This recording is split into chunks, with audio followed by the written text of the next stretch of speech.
जिस मोबाइल को तुम अकेले में पकड़कर सोचते हो कि तुम्हें कोई नहीं देख रहा, कयामत के दिन वही तुम्हारी जहन्नम की आग का ईंधन बनेगा।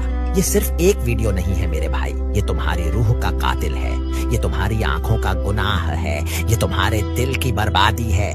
वह चंद सेकंड का सुकून, वह चंद पल की हराम लज्जत क्या सच में इतनी कीमती है कि तुम इसके बदले अपनी इबादतों का नूर, अपनी तौबा की मिठास और अपनी ईमान की हिफाजत कुर्बान कर दो।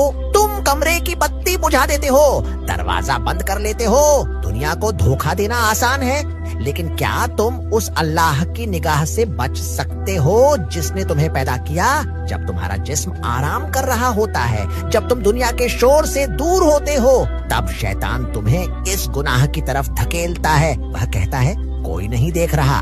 याद रखो, कयामत के मैदान में तुम्हारे जिस्म का हर हिस्सा गवाही देगा। तुम्हारी आंखें बोलेंगी कि इसने मुझे हराम की तरफ इस्तेमाल किया, तुम्हारे हाथ बोलेंगे कि इसने मुझे गुनाह की तरफ बढ़ाया, और तुम्हारी चमड़ी गवाही देगी कि यह सब कुछ हमने अपनी मर्जी से किया।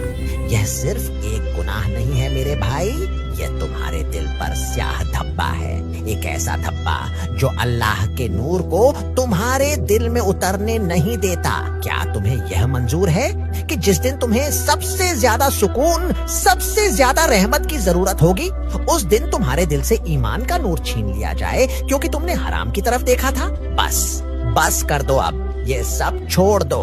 अगर तुम अभी भी जिंदा हो, अगर तुम्हारा दिल अब भी धड़क रहा है, तो अल्लाह ने तुम्हें एक और मौका दिया है।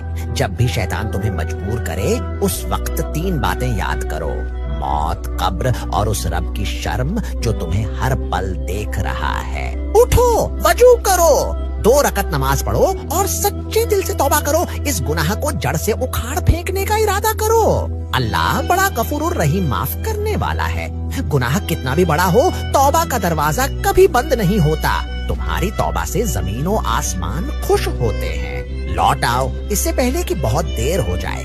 अगर आपने सच्चे दिल से तौबा कर ली है तो कमेंट में अल्हम्दुलिल्लाह जरूर लिखें।